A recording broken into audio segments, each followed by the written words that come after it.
Mobile है, बच्चों के हाथ में मोबाइल है। छोटा सा बच्चा को मैंने देखा कि 10 साल का बच्चा है, उसके हाथ में एंड्रॉइड सेट।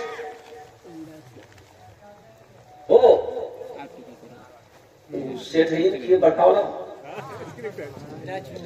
टच मोबाइल, वो टच मोबाइल है। अब मैं देखा कि उस बच्चे है, वो बच्चा उसके अंदर में फिल्म देख रहा है। तो मैंने उनसे पूछा, मैंने बेटा कि ये मोबाइल किसने दिया? बोले मेरी माँ खरीद कर दी है। मैंने कहा बेटा तुमको तो ये मोबाइल नहीं चलाना चाहिए। क्या देख रहा? तो एक फिल्म का नाम लिया कि पठान देख रहे हैं। ये आज आलम ये है कि सिनेमा हॉल सारा फुल है इस फिल्म की रिलीज होने पर। आखिर इसकी वजह क्या है?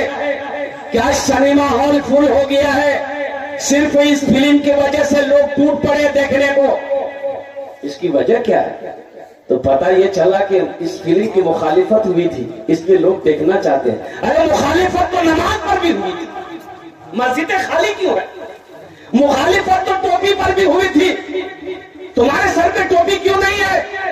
मुखालिफत तो कुरान पे भी किया गया था, लेकिन कुरान की तिलावत तुम करते क्यों? करते कहो। लेकिन मैं क्या कहूंगा, अफसोस होता है, हम अपने बच्चों को क्या समझाएं, कहां से बात शुरू करें, कहां खत्म करें। अभी तो हमारे हालात ये हैं कि हम जलसा इस्लाह मुआशरा तो करते हैं, लेकिन अभी मुफ्ती साहब कह रहे थे ना कि भाई जलसा तो हम सुनते हैं लेकिन अमल नहीं है, अमल नहीं है। दादा पोता नदी पार करके जलसा सुनने आता था, अब वो जलसा सुनने आया सुना तो हजरत तकरीर कर रहे थे कि ये सितरी औरत जो है ये घुटने से ऊपर कपड़ा उठाना मर्द के लिए भी हराम है, ये भी पर्दे में शामिल है मर्द के लिए। जलसा खत्म हो गया, दुआ हो गई, दादा पोता फिर नदी पार करना है। अब वो नाव है नहीं, पैदल पार करना है, खाड़ी पार करना है, की बोलिएगा खाड़ी, हाँ पैदल पार करना है। तो देखा क्या कि दादा आगे आगे है, पीछे पोता है। जब नदी पार कर लिया तो दादे की नजर पड़ी पोते की लुंगी पर, लुंगी भीग गई थी। बोले पहले भीगे ले लूंगे, बोले सुनना नहीं, मोली साहब तकरीर करिए, घुटना से कपड़ा उठाना मर्द के लिए हराम की। बोले वो तिमुल चक्रम पड़ी गया।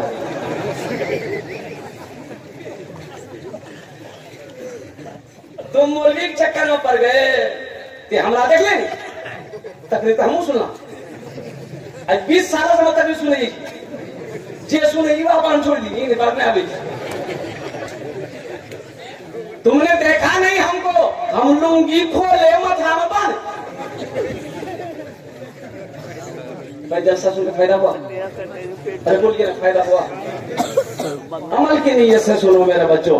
आज हमारी मस्जिदें खाली रह जाती, इन मस्जिदों को पूर्ण कौन करेगा? और सबसे बड़ी बात, अभी ये कमजोरी हमारे इलाके में क्या है, ये बहुत बड़ी कमजोरी है। वो कमजोरी है इमाम की कमजोरी। आगे बढ़ो। मस्जिद है इमामे नहीं, मस्जिद है इमामे नहीं। अब भाई बंदूक है, अब गोलियां नहीं, फिर क्या फायदा बंदूक? भाई मस्जिद है इमाम नहीं है, और जिस मस्जिद में इमाम है उसकी कदर नहीं, उसकी इज्जत नहीं। बताइए 5,000 6,000 रुपया महीना, बाप रे बाप। क्या आपके घर का खर्च 5 6 हज़ार 7 हजार में आपका घर का खर्च हो जाएगा? भाई आपका खर्च पूरा हो जाएगा? वो इमाम साहब की भी तो बीवी है, उनके भी तो बच्चे हैं, उनके बच्चे भी तो बीमार पड़ते हैं, वो भी तो पूर्णिया लेकर डॉक्टर के यहाँ जाता है। कभी आपने गौर किया है क्या इमाम साहब की भी तो कुछ ख्वाहिशात है कि भाई हम भी क्या कहते हैं कि अच्छा गोश्त खाते, खस्सी का गोश्त खाते, हम भी क्या कहते हैं कि मुर्गा, देसी मुर्गा खरीद कर खाते। आप उनकी ख्वाहिशों को मारे हो 6,000 7 हजार में क्या होने वाला? एक बात याद रखना, आज हमारे घर में खुशहाली क्यों नहीं है, बस्ती में रवन्नत क्यों नहीं है? इसकी वजह यही है, इमाम परेशान है, अल्लाह सबको परेशान कर रखा है। इमाम परेशान है। अरे इमाम को खुश रखो, अल्लाह तेरे घर में खुशियां पैदा कर देगा। वो इमाम जिसके पीछे आप 5 वक्त की नमाज पढ़ते हैं, जुमे की नमाज पढ़ते हैं, उस इमाम को आप ऐसे तड़पा रहे हैं 5,000 6,000 7 हजार रुपए में। आपने क्या समझ लिया? और फिर भी ऊपर से बाप रे बाप है कितना जाला ये मिनट बीच में देखिए ना, जाओ सदा। भाई इमाम आपका नौकर है क्या? भाई इमाम का माने सरदार होता है, इमाम खुद मुख्तार है। और कुर्बान जाओ मेरे भाइयों, उसके पीछे नमाज पढ़ते हो और वो इसी इमाम की गीबत करते हो। और जैसे ही मस्जिद से निकलेगा, मैं भी तो 18 साल से इमामत करता हूँ, मस्जिद से निकलेगा नमाज पढ़ के चाय की दुकान में बैठ जाएगा, ये इमाम छे बहुत पहुंचलो छी, नीचू नहीं देखे छी, बहुत जमीन तह तक देखी छी। बात सही गलत है? अच्छा इमाम साहब अगर इधर उधर देखेंगे, रास्ता चलेगा तो आदमी इधर उधर तक घेर करेगा भाई, अभी नजर है ना, आदमी कुछ देखेगा जगह फालतू इमाम खाली इमाम। अच्छा देखिएगा, ईशा की नमाज में अगर इमाम साहब ने अम्मा यतसालून पढ़ दिया, अम्मा यतसालून अनिन नबइल अज़ीम अल्लज़ी हुम फी मुख्तलिफुन कल्ला सयअलमून थुम्मा कल्ला सयअलमून, अगर पूरी सूरत पढ़ दी सलाम के बाद तो कोई काम छोड़ दिन भर खाई जा मस्जिद में सुते खेत खटी का लाना हमारा इतना बड़ा सूरत पढ़े क्यों? इमाम साहब बोलेगा अच्छा ठीक है ठीक है ठीक है ठीक है, गुस्सा हो कल से छोटा सा। अच्छा कल से कुल अल्लाह अहद पढ़ दिया इमाम साहब ने, कुरान याद नहीं, खाली कुल ले पड़ी थी। छोटी पढ़ो तो मुसीबत, बड़ी पढ़ो तो मुसीबत, नीचे देखो तो मुसीबत, ऊपर देखो तो मुसीबत। ये इमाम जाए तो कहां जाए? नियत करते हैं लोग, नियत करता हूं मैं 4 रकात नमाज जोहर की पीछे इस इमाम, इसका मतलब क्या पीछे इस इमाम की? इधर बहुत गौर करने के बाद हमने सोचा कि पीछे इस इमाम की यानी इधर मतलब ये जी कि इमामों पीछू पड़ी जाए, इमाम चैन लेने मत खाओ। इमाम साहब ने मस्जिद के बगल में एक वो बेचारे थे, वो भैंस पालते थे। इमाम साहब ने उसको बुलाया, बोला कि अल्लाह का बंदा जिंदगी भर भैंस के चक्कर में जिंदगी उम्र गुजार देगा, मरेगा कि नहीं मरेगा? अल्लाह को क्या जवाब देगा? घर के बगल में मस्जिद है, नमाज तो पढ़ लिया कर, नमाज तो पढ़ लिया कर। तो उस आदमी ने कहा कि हजरत मैं नमाज तो पढ़ लूं लेकिन फुर्सत तो मिले, फुर्सत तो मिले, काम से तो फुर्सत ही नहीं मेरे भाई। अच्छा एक बात याद रखिए, बाज लोग कहते हैं कि टाइम नहीं मिलता हमको, बोला क्या इसलिए कि मेरा सब बेटा चला गया बाहर, अब ये इतनी खेती बाड़ी मेरे पास में है, इतना कारोबार है, दुकान है, बिजनेस है, मेरे को टाइम नहीं, मुझे टाइम नहीं मिलता, नमाज में पढ़ूं कैसे पढ़ूं? अच्छा बताइए, अगर पेशाब लग जाए तो टाइम मिलेगा?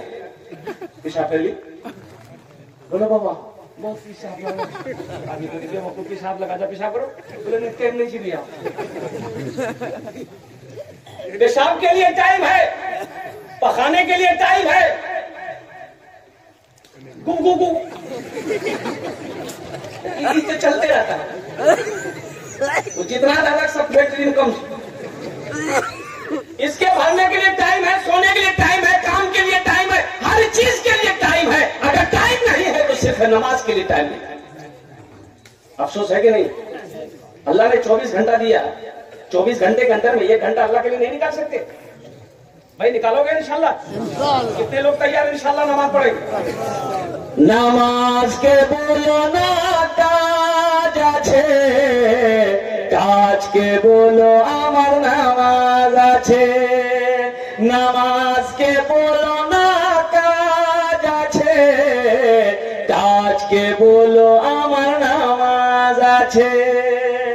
नमाज को ये ना बोलो कि मेरा काम है, काम को बोलो मेरा नमाज है, पहले मेरी नमाज है, पहले हम नमाज पढ़ेंगे फिर काम करेंगे। अरे काम तो बाद में होता रहेगा लेकिन नमाज नहीं मिलेगी। जो नमाज कज़ा हो जाएगी सारी जिंदगी उसकी कज़ा पढ़ते रहोगे, लेकिन जो सवाब इस वक्त मिलना था वो सवाब नहीं मिलेगा। इमाम साहब ने उस आदमी को समझा, अल्लाह का बंदा नमाज पढ़िए, भैंस के चक्कर में पूरी जिंदगी गुजार देगा, नमाज पढ़। तो बोले बोल जाओ नमाज तो पढ़ो लेकिन कुछ फायदा है तभी? बोला फायदा होगा, नमाज पढ़ोगे ना ये तेरी भैंस जो है ना दूध ज्यादा देगी। बोले है पढ़ो। बोला कल फजर से तैयार हो गया, हम मस्जिद समय पहले नहा धो के मस्जिद 4 बजे पहुंच गया, 5 बजे अजान हुई, नमाज पढ़ा मस्जिद में और नमाज पढ़ के घर गया। इत्तफाकन कही वो जब घर पहुंचा दिया भैंस मर गई। हो देखो